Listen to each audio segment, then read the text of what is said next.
Hello everyone, welcome back to our channel. तो इस video में हम बात करेंगे फीचर्स ऑफ डेमोक्रेसी। इससे पहले वाली वीडियो में हम बात कर चुके हैं व्हाट इज डेमोक्रेसी, डेमोक्रेसी क्या है। तो अब हम बात करते हैं डेमोक्रेसी के फीचर्स क्या क्या होंगे। तो अब आपको डाउट आ रहा होगा कि हमारी डेमोक्रेसी के फीचर्स पढ़ने के लिए क्या जरूरत है। देखो, हमारे लिए डेमोक्रेसी के फीचर्स इसलिए पढ़ना है, मान लो किसी देश में डेमोक्रेटिक गवर्नमेंट बन रही है या किसी देश में डेमोक्रेटिक गवर्नमेंट चल रही है या फिर कोई देश अपने आप को डेमोक्रेटिक गवर्नमेंट बोल रहा है, तो उसमें ऐसे क्या क्या फीचर हैं जिसकी मदद से वो अपने आप को क्या बोल रहा है, डेमोक्रेटिक गवर्नमेंट बोल रहा है। या फिर वहां पे चुनाव किस प्रकार हो रहे हैं, कि लीडर को जनता के द्वारा चूज किया जा रहा है। ये सब डिस्कस करने के बाद ही हम बोलेंगे उस देश में क्या है, डेमोक्रेटिक गवर्नमेंट है, यानी कि उस देश में क्या है, डेमोक्रेसी है। तो अब हम बात करते हैं फीचर्स ऑफ डेमोक्रेसी। डेमोक्रेसी के फीचर्स पढ़ने से पहले हम उसकी डेफिनेशन को पढ़ते हैं कि उसकी डेफिनेशन क्या बोल रही है। ठीक है, क्या बोल रही है उसकी definition? Democracy is a form of government in which the rulers are elected by the people. Democracy क्या है? गवर्नमेंट का फॉर्म है जहां पर जनता के द्वारा रूलर्स को चूज किया जाता है, उसको ही क्या बोलते हैं, हम डेमोक्रेसी बोलते हैं। ठीक है, ये तो हम पहले ही पढ़ चुके हैं और हमने आपको पहले ही बताया था कि इस डेफिनेशन से हम डिफाइन नहीं कर सकते किस देश में डेमोक्रेसी होगी, किस देश में डेमोक्रेसी नहीं होगी, इसलिए हमें उसके फीचर्स पढ़ना पड़ेंगे। तो हम फीचर्स में क्या पढ़ेंगे पता है? रूलर्स के बारे में, ये जो रूलर हैं, उसके बाद पढ़ेंगे इलेक्टेड्स के बारे में और पीपल्स के बारे में। इन्हीं को पढ़ना है, इन्हीं से ही हमारे फीचर्स निकल के आते हैं। हमें रूलर्स के बारे में पढ़ना पड़ेगा, कौन रूलर होंगे, उनको किस तरीके से हम रूलर को चूज कर सकते हैं और कैसे हम रूलर्स बनाएंगे, ये सब हम पढ़ेंगे। उसके बाद इलेक्शन, किस प्रकार हम इलेक्शन करेंगे, कौन इलेक्शन करवाएगा, ये सब पढ़ेंगे। पीपल्स, पीपल मतलब होगी कौन लोग वोट दे सकते हैं जिससे हमारी डेमोक्रेटिक गवर्नमेंट बनेगी। ठीक है, तो ये सब ही पढ़ना है हमको फीचर में। तो और लास्ट में हम बात करेंगे जब हमारी गवर्नमेंट बन जाएगी, यानी जब हमारी गवर्नमेंट जीतकर बन जाएगी तो क्या उसमें डेमोक्रेसी है, यदि डेमोक्रेसी है तो किस तरीके से बनाई है, उसमें ऐसे क्या क्या फीचर्स थे। ठीक है, क्या पीपल को क्या है, जनता द्वारा चूज कर लीडर को बनाया या नहीं बनाया गया, ये सब हम एंड में डिस्कस करेंगे। ठीक है, तो अब हम बात करते हैं सबसे पहले रूलर्स की। रूलर्स के ऊपर पहले फीचर निकल के आता है कि रूलर्स को किस तरीके से हम चूज करेंगे और किस तरीके का रूलर बनेगा। ठीक है, तो सबसे वहां से पहला डेफिनेशन वाला पहला फीचर निकल के आता है, major decision elected by leaders. जो मेजर डिसीजन होंगे ना वो कौन लेगा, सॉरी जो हमारे लीडर्स होंगे ना, जो लीडर्स होंगे ना वही मेजर डिसीजन लेंगे। कौन कौन लीडर्स लेंगे? जिसको जनता ने चूज किया है, जिसको जनता ने, जो इलेक्टेड लीडर्स होंगे, जो इलेक्टेड लीडर्स होंगे वही क्या करेंगे, मेजर डिसीजन लेंगे, बड़े बड़े डिसीजन लेंगे। कहने का मतलब यही है, मान लो किसी देश में इलेक्शन हो रहे हैं और वहां पे क्या हो रहा है, इलेक्शन जीतकर वो क्या आती है, वहां पे गवर्नमेंट बन गई। अब जो सरकार बन गई है ना, तो वहां पे जो मेजर डिसीजन हो गए ना, तो जो जीता है, जिसको वोट दिए गए थे, वही वहां पे क्या करेगा, वही वहां पे मेजर डिसीजन देगा। ठीक है, आई होप अब आपको पहली डेफिनेशन आएगी। इसका कहने का मतलब ये, मान लो किसी देश में क्या हो रहा है, इलेक्शन हो रहा है और इलेक्शन के जीतने के बाद वहां पे क्या बन जाती है, सरकार बन जाती है। अब वहां पे सरकार के मेजर डिसीजन, बड़े बड़े डिसीजन होंगे, तो वो कौन लेगा, जो वहां का इलेक्टेड लीडर होगा। इलेक्टेड लीडर का मतलब होगा जो भी जनता ने चूज किया है लीडर, वो वही लेगा वहां के मेजर डिसीजन। ठीक है, अब हम एग्जाम्पल के साथ समझिए जिसको आपको अच्छे से क्लियर होगी। अब हम सबसे पहले लिखेंगे यहाँ पे एग्जाम्पल। ठीक है, एनसीईआरटी के बाहर से हमने अपने इंडिया का एग्जाम्पल लिया। ठीक है, इंडिया का एग्जाम्पल। अब चेक करते हैं ये डेमोक्रेटिक गवर्नमेंट है या नहीं है। तो आपको पता है इंडिया में सबसे ज्यादा पावरफुल कौन रहता है, इंडिया में मोस्ट पावरफुल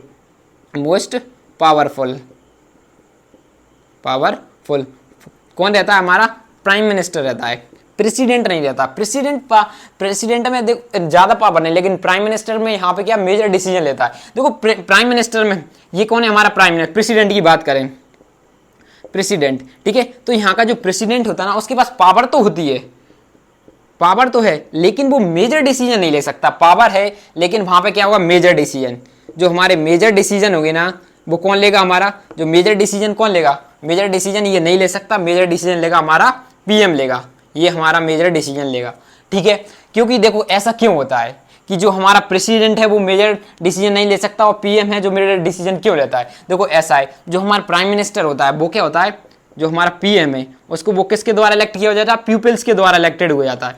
पीपल्स उसे चुनती है, जनता उसे चुनती है, इसलिए इसके पास मेजर डिसीजंस रहते हैं। कौन, पीएम के पास मेजर डिसीजन क्यों रहते हैं, क्योंकि इसको जनता चुनती है।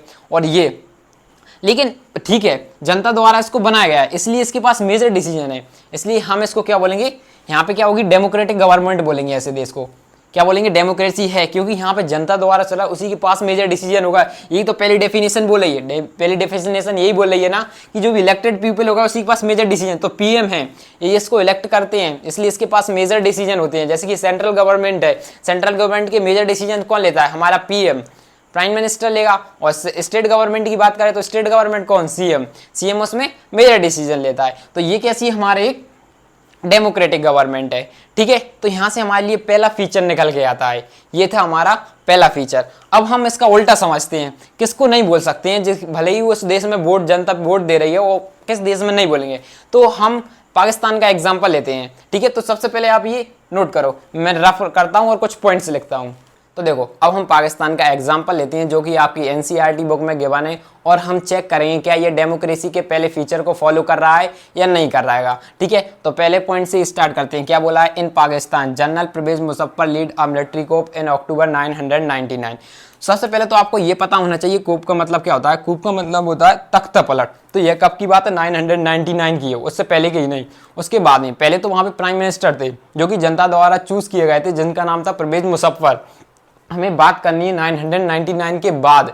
999 के बाद क्या होता है, जो भी मिलिट्री के लीडर थे जिनका नाम था परवेज मुशर्रफ, तो वो क्या कर देते हैं, मिलिट्री कूप कर देते हैं। मिलिट्री कूप का कहने का मतलब ये है, मान लो अगर किसी भी देश की जनता, अगर कोई सा भी देश है, उसकी आर्मी उसी देश से ज़्यादा पावरफुल बन जाए, और फिर क्या करे, वहीं पर वो क्या करने, हथियार और अपने पावर के थ्रू क्या करे, उस गवर्नमेंट पर कब्जा कर ले और सारी की सारी पावर अपने अंडर कंट्रोल में ले ले, तो हम उसे क्या कहते हैं, मिलिट्री कूफ कहते हैं। आई होप आपको मिलिट्री कूफ का मीनिंग समझ में आया होगा।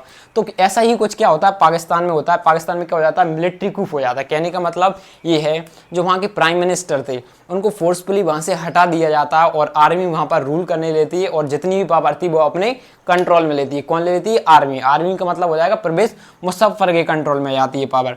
आगे क्या बोला गया, he overthrow a democratically elected government and declared himself as the chief executive of the country. आगे क्या बोला गया, जो भी वहाँ पर डेमोक्रेटली इलेक्टेड गवर्नमेंट थी, जो भी इलेक्ट की गई थी गवर्नमेंट, जो जनता द्वारा इलेक्ट की गई थी ना गवर्नमेंट, उसको हटा देते हैं। और जो वहाँ के लीडर थे, लीडर कौन थे, परवेज मुशर्रफ, तो वो अपने आप को क्या कर लेते हैं, वहाँ के चीफ एग्जीक्यूटिव घोषित कर लेते हैं। चीफ एग्जीक्यूटिव का मतलब होता है higher position officer. Higher position officer, मान लो आप ऐसे समझो कोई कंपनी है, अब कंपनी में क्या कोई सीईओ है, तो वो सबसे ज़्यादा हाई पोजीशन पर है, उससे तो कोई है नहीं। तो ऐसे ये होते हैं, परवेज मुशर्रफ ही क्या करते हैं, अपने आप को एक सीईओ मानने लगते हैं। तो सबसे हायर, इससे बड़ी पोजीशन किसी की है ही नहीं है, ठीक है। कौन मानने लगता है, परवेज मुशर्रफ अपने आप को क्या मानने लगते हैं, चीफ एग्जीक्यूटिव मानने लगते हैं।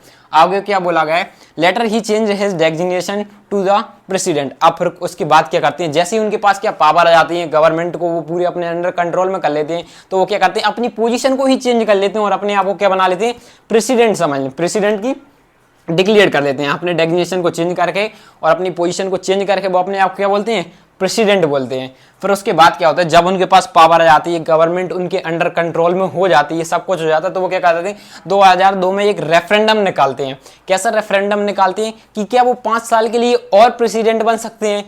रेफरेंडम का मतलब क्या होता है, देखो रेफरेंडम का मतलब ये होता है, अगर किसी भी गवर्नमेंट कोई सा भी पॉलिटिकल क्वेश्चन पूछेगी पीपल या जनता से, तो जनता है उसे हाँ या ना में जवाब देना होगा, सिर्फ हाँ या ना में। यदि हाँ है तो ठीक है, और ना है तो भी ठीक है, मतलब हाँ वही गवर्नमेंट को मानना पड़ेगा। यदि उन्हें हाँ बोल दिया तो वही गवर्नमेंट को मानना पड़ेगा। तो ये किसने निकाला था, ये परवेज मुशर्रफ ने ये रेफरेंडम निकाला था 2002 में, कि वो क्या 5 साल के लिए और क्या बन सकते हैं, प्रेसिडेंट बन सकते हैं, ठीक है। आगे क्या बोला है, जो पाकिस्तान की मीडिया थी, ह्यूमन राइट ऑर्गेनाइजेशन थी, वो कहते हैं जो रेफरेंडम निकाला ये फ्रॉड है, इसमें कुछ ये लीगल तरीके से नहीं हुआ, इसमें कुछ ना कुछ गड़बड़ है। तो ये सब परवेज मुशर्रफ को पता चलता है ना, तो फिर वो क्या करते हैं, 2002 में क्या करते हैं, एक इशू निकालते हैं, क्या कहलाता है, लीगल फ्रेमवर्क ऑर्डर। एक लीगल फ्रेमवर्क ऑर्डर देते हैं। लीगल फ्रेमवर्क ऑर्डर से क्या होता है, वो पूरे कॉन्स्टिट्यूशन को ही चेंज कर देते हैं। क्या कर देते हैं, कॉन्स्टिट्यूशन यहाँ पे क्या कर दे रहा है, चेंज कर दिया, कॉन्स्टिट्यूशन को ही चेंज कर लिया। किसके थ्रू, लीगल फ्रेमवर्क के ऑर्डर के थ्रू। अकॉर्डिंग इस ऑर्डर के अकॉर्डिंग क्या था, जो प्रेसिडेंट के पास पावर आ जाती है कि जो वहाँ की नेशनल और जो स्टेट असेंबली उसको चेंज, प्रोविजनल का भी मतलब स्टेट ही है, स्टेट असेंबली, इनको वो कभी भी डिसमिस कर सकता था। किस ऑर्डर के? इस ऑर्डर के थ्रू। ठीक है, इतना समझ में आया। और साथ ही साथ में उन्होंने एक और क्या कि साथ ही साथ में उन्होंने क्या बनाई? National security council. इसी के साथ में क्या नेशनल सिक्योरिटी काउंसिल बनाई, जो कि यहाँ पे जो स्टेट है क्या, जो कि यहाँ पे जो नेशनल असेंबली है, स्टेट असेंबली है, इन पे नजर रख सके। कुछ ऑफिसर को बैठा रहा गया, किसके थ्रू? नेशनल सिक्योरिटी काउंसिल के थ्रू। तो जो भी वो काम करते थे ना, जो भी यहाँ पे जो भी स्टेट नेशनल असेंबली और स्टेट असेंबली के जो मेंबर थे ना, अब वो कुछ भी काम करते थे तो वो किसके अंडर में कर रहे थे? Military army. क्योंकि ये इसके थ्रू जो ये बनाया गया था, इसमें किसको बैठा गया था? जो मिलिट्री के आर्मी के ऑफिसर्स थे। तो वो ऑफिसर की निगरानी है, मतलब कि अब वो कुछ भी जो भी हमारी नेशनल है और जो स्टेट असेंबली है वो किसके अंडर में आ चुकी है? वो पूरी की पूरी आर्मी ऑफिसर के कंट्रोल में आ गई। अब वो कुछ भी काम कर रहे थे तो वो किसके कंट्रोल में करेंगे? आर्मी के। किस भी कंट्रोल में करेंगे? आर्मी के कंट्रोल में करेंगे। ठीक है, तो यहाँ पे आकर चल क्या रहा था, अब हम उसकी बात करते हैं। आखिर ये हो क्या रहा है? देखो वहां पे पीपल्स वोट भी दे रहे हैं, लेकिन हो क्या रहा है? सबसे पहले आप ये इतना सा नोट करो, मैं रफ करता हूं जिससे आपको और अच्छे से समझ में आएगा। ठीक है, तो पहले से नोट करो।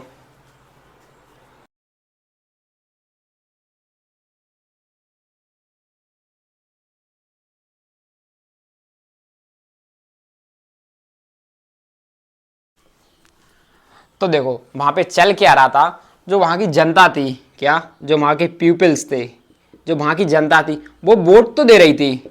क्या वोट तो दे रही थी? किसको? नेशनल असेंबली को, और जो वहां की स्टेट असेंबली है उनको वोट तो दे रहे थे। लेकिन जो विनर्स आ रहे थे उनमें से, जो विनर निकल के आ रहे थे, ये जो विनर्स आ रहे थे, ये किसके कंट्रोल में हो गए थे? ये किसके कंट्रोल में थे? आर्मी के कंट्रोल में। ये जो वहां की मिलिट्री आर्मी थी उसी के कंट्रोल में थे। क्यों? नेशनल स्टेट काउंसिल में क्या बताया था हमने? नेशनल सिक्योरिटी काउंसिल में हमने क्या बताया था कि अब वो जितना भी वर्क होगा स्टेट गवर्नमेंट का और नेशनल गवर्नमेंट या उनकी जो असेंबली थी वो किसके कंट्रोल में होगी? पूरी वो मिलिट्री के में। तो यहाँ पे जो क्या करी? मिलिट्री के कंट्रोल में। और ये जो मिलिट्री है वो किसके कंट्रोल में आ गई? वहां का जो लीडर है, लीडर कौन है? मुशर्रफ वो आकर लीडर है, तो ये उसके कंट्रोल में आ रही। तो देखो हम इसे किस तरीके से बोल सकते हैं कि ये डेमोक्रेटिक गवर्नमेंट है। डेमोक्रेटिक पहला रूल हमारा क्या बोलता है कि जो मेन पावर होना चाहिए वो किसके पास होना चाहिए? लीडर्स के पास होना चाहिए। लेकिन यहाँ पे लीडर के पास लीडर कौन होना चाहिए? जो जनता द्वारा चुने गए। तो यहाँ पे ये लीडर होना चाहिए थे, ये जो यहाँ से निकल के आना चाहिए वो लीडर होना चाहिए। इनकी पावर नहीं थी, इनके पास थी पावर, लेकिन इतनी पावर नहीं थी। जो फाइनल डिसीजन ले सकता था वो कौन था? लीडर। और जो हमारा पहला रूल क्या कहता है? जो फाइनल डिसीजन होगा वो कौन लेगा? जो जनता द्वारा इलेक्ट किया गया। तो जनता द्वारा यहां से इलेक्ट किए जा रहे थे। इनके पास मेजर पावर नहीं थी। इनके पास क्या? मेजर पावर नहीं थी। मेजर पावर, यहां पे मेजर पावर नहीं थी, यहां पे थी मेजर पावर। इसलिए हम इनको नहीं कह सकते थे कि ये डेमोक्रेटिक गवर्नमेंट। क्यों नहीं कह सकते? क्योंकि ऐसे तो उनमें बहुत से रीजन थे जिससे हम पाकिस्तान को नहीं कह सकते थे, लेकिन एक मेन कॉमन निकल के आता। वो क्या? जो रूलर्स था, जो किसके द्वारा नहीं चुना गया था? वो जनता के द्वारा नहीं चुना गया था। अब कौन सा रूलर हम उसी को बोलते हैं जिसके पास मेजर डिसीजन, जो फाइनल डिसीजन, जो सबसे बड़ा डिसीजन ले सके, उसी को तो हम रूलर बोलेंगे। तो यहाँ पे जो रूलर कौन था? हमारा जो मुशर्रफ था। यहाँ पे जो लीडर था आर्मी का वही तो था, वही सब कंट्रोल कर रहा था। और ये जो यहाँ पे जो जनता द्वारा इलेक्ट, इनके पास ये मेजर पावर नहीं थी। इसलिए हम क्या नहीं बोल रहे थे कि ये कैसा नहीं है? हमारा डेमोक्रेटिक कंट्री। यहाँ पे क्या नहीं है? डेमोक्रेसी नहीं है। अब ये देखो जरूरी नहीं है ये सब पाकिस्तान में ही हो, ऐसी बहुत सी कंट्री है। यहाँ पाकिस्तान में पहली बार हुआ हो, ऐसी बहुत सी कंट्री हो सकती है। जैसे कि हमने पढ़ा था सऊदी अरेबिया के बारे में, कतर के बारे में, ओमान के बारे में। तो उनमें भी क्या है? उनमें क्या होता है? किंग्स रहते हैं। क्या रहते हैं उनमें? किंग्स रहते हैं। देखो वहां पे क्या होता है? देखो वहां पे लोग क्या कहते हैं? लोग वोट भी देते हैं। क्या करते हैं? वोटिंग भी होती है। जो पीपल होते हैं ना, वो क्या देते हैं? वोट देते हैं। वहां पे गवर्नमेंट भी होती है, पार्लियामेंट भी होती है। लेकिन जो फाइनल डिसीजन कौन लेता है? वहां पे भी किंग्स लेते हैं। इसलिए हम ऐसे देशों को भी क्या नहीं बोलेंगे कि वहां पे डेमोक्रेसी है। तो हमारी लेकिन पहली मेजर डिसीजन क्या कहती है? जो हमारा पहला फीचर क्या निकल के? In a democracy the final decision making the power must rest with those selected by the people. कहने का मतलब है पहला फिर डेमोक्रेसी का फीचर हमारा यही कहता है, असली पावर उसके पास होनी चाहिए जिसको जनता द्वारा चुना गया हो। तो ये पहला फीचर हमारा निकल के आता है। क्या पहला फीचर निकल के आ जाता है? In a democracy the final decision making power must rest with this elected by the people. Final decision उसी के पास होगी, असली पावर उसी के पास होगी जो जनता द्वारा चूज किया गया होगा। ठीक है, तो ये था हमारा पहला फीचर। अब हम बात करेंगे नेक्स्ट फीचर की नेक्स्ट वीडियो में। जब तक आप प्रैक्टिस करो। Thank you for watching.